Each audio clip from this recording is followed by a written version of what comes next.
Magandang araw nga pala sa ating lahat and especially lalong-lalo na sa mga nakatutok na naman dito sa ating YouTube channel dito kay Kuya Mark. So ngayong araw is ipapakita ko nga sa inyo kung paano nga ba tayo matatrack natin yung ating mga withdraw or yung ating mga process withdrawal dito kay Sitaw. Once na if ever na mawala na naman itong Sitaw app kasi madaming mga cases at madaming mga nagrereklamo sa atin kasi nawawala bigla itong Sitaw application ni Sitaw mga guys. So, ngayong araw, isipapakita ko po sa inyo ang isang link at isang legit talaga na link na kung saan is pwede kayong mag-login ng inyong mga email, pati na rin ang inyong password na ginamit nyo dito kay Sitaw sa pagiging seller or investor. And syempre, dito nyo rin matatrack kung ano nga ba ang batches na nakapaloob dito. And syempre, dito nyo din malalaman kung magkano nga ba yung makukuha nyo na refund dito kay Sitaw. So yung mga guys, bali stay tuned lang po tayo. And syempre, don't forget na tapusin itong video na ito para malaman mo kung ano nga ba itong link na ito na pwede nating pag-log-inan habang tayo ay nag-aantay ng disburse refund dito kay Sitaw. Tara, let's go! Simula nga nang makareceive tayo ng iba't ibang komento dito sa ating YouTube channel patungkol sa nawala daw yung Sitaw application ni Sitaw. So, syempre, paka-umaga is bumalik naman yung kanyang Sitaw application. Pero, paano nga ba natin matitrace or matatrack ang ating pre-process na withdrawal if ever na mawala na naman itong Sitaw application? So, ayan, bali ang daming nagreklamo din sa atin and syempre, nag-update sa atin na bumalik na daw po itong Sitaw application ni Sitaw. So, ayun mga guys, bali papakita ko po sa inyo ngayong araw kung ano nga ba itong link na ito. And syempre, 100% na safe po ito dahil ito po ay matatrack nyo po and syempre, kayo lang din po ang makakapag-access dito kasi ilalagay nyo po ang inyong mga password and syempre, ang inyong mga email na ginamit dito kay Sitaw nga nagsimula po kayong mag-invest dito. And syempre, ito pong link na ito ay isang link na tinatawag na Sitaw Progress Check. So ano nga ba itong Sitaw Progress Check? Dito lang po natin malalaman kung pang ilang batch po tayo. And syempre, meron po tayong batch 1, batch 2, and batch 3. So doon po nakapaloob kung ano pong batches po tayo kabilang sa mga batches na yon. And syempre, sa tatlong batches po na yan is may corresponding amount po. So, ibig sabihin, nakabatay po sa ating mga na-invest na pera dito kay Sitaw kung pang ilang batches tayo dito.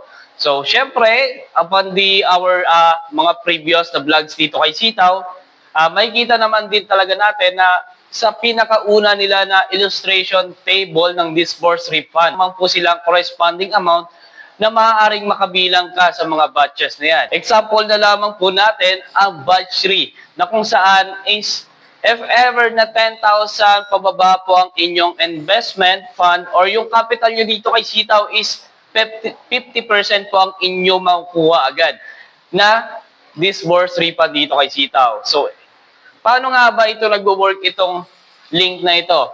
So, madali lang po ito mga guys. At syempre, papakita ko po sa inyo step by step. So, hindi naman po ito mahirap at hindi po siya ganoon kahirap gawin. Once na pinindot nyo na ang link ng Sitaw Progress Check, ito po yung inyo makikita dito.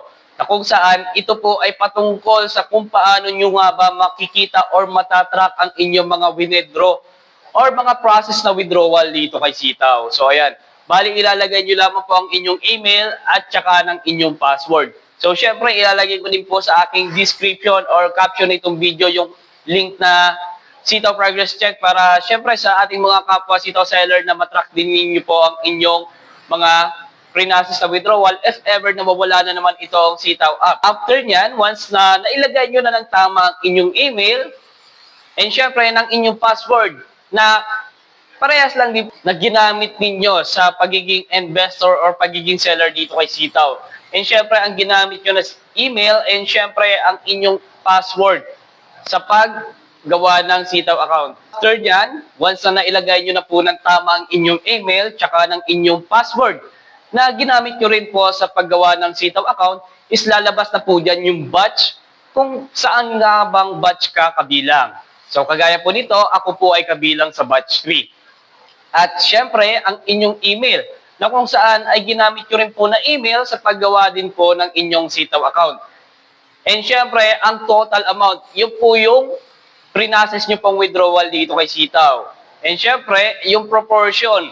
Proportion po, ito po yung tawag na kung saan is yung rate po. Kung magkano nga ba yung makukuha nating rate or percentage dito kay Sitaw sa pag-disburse ng refund or pagbabalik ng ating pera. So, diyan po, dahil po tayo naka-batch 3 and below 10,000 yung ating pre-process na withdrawal or capital dito kay Sitaw is meron po tayong 50% na makukuha dito kay Sitaw.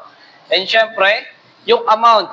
So, yan po, i-divide lang po natin siya sa 2. 2 divided by 9,196.11. So, meron po tayong amount na 4,598.06 pesos. Yun po yung ating matatanggap na 50% dito kay Sitaw. And syempre, yung start date, kung ano nga bang date tayo nagsimula ng pag-process ng withdrawal dito kay Sitaw. Pero, ang mahalaga po dito is matuloy po yung pag-disburse ng refund dito kay Sitaw. Para po itong pag-process po natin ng ating withdrawal is talagang totoo at hindi lamang po pagko-compute ng ating mga pre-process na withdrawal kasi hanggang ngayon po is pending pa rin. Pending pa rin po ang lahat ng mga nag-process ng withdrawal dahil lamang po dito sa na-delayed po ang pag-disburse ng refund dahil sa sinasabi nilang new banking method. Pero nag-aantay pa rin po tayo na sana matuloy po itong pag-disburse ng refund ni Sitaw.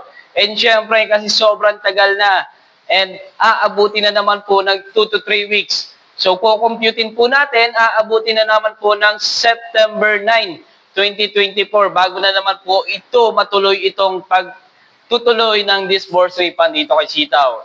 Pero isang paalala ko lamang po palagi sa inyo, habang po tayo ay nag-aantay na bumalik po ang ating disbursement refund dito kay Sitaw, ay subukan pa rin po natin maghanap ng another extra income na kung saan is kumikita pa rin po tayo at naghahanap buhay habang inaasikaso natin ang pagbalik ng ating pera na na-invest dito kay Sitaw.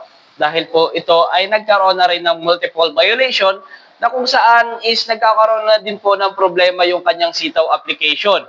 Dahil nga sa meron siyang notice na pagkakaroon ng multiple violation. Kaya yun po yung sigurong na hindi minsan gumagana yung kanilang Sitaw application dahil sa kanilang violation. And syempre, sa mga nakatutok na naman sa ating YouTube channel, don't forget to subscribe at pindutin ang notification bell para palagi kayong updated sa aking mga latest video. And syempre, don't forget to like this video para malaman ko din na nakatulong po itong ating another update dito kay Sitaw about kung paano nga ba natin ma-check or paano natin makikita ang ating status ng ating pre-process na withdrawal dito kay Sitaw. Maraming salamat po at magandang araw po sa inyong lahat.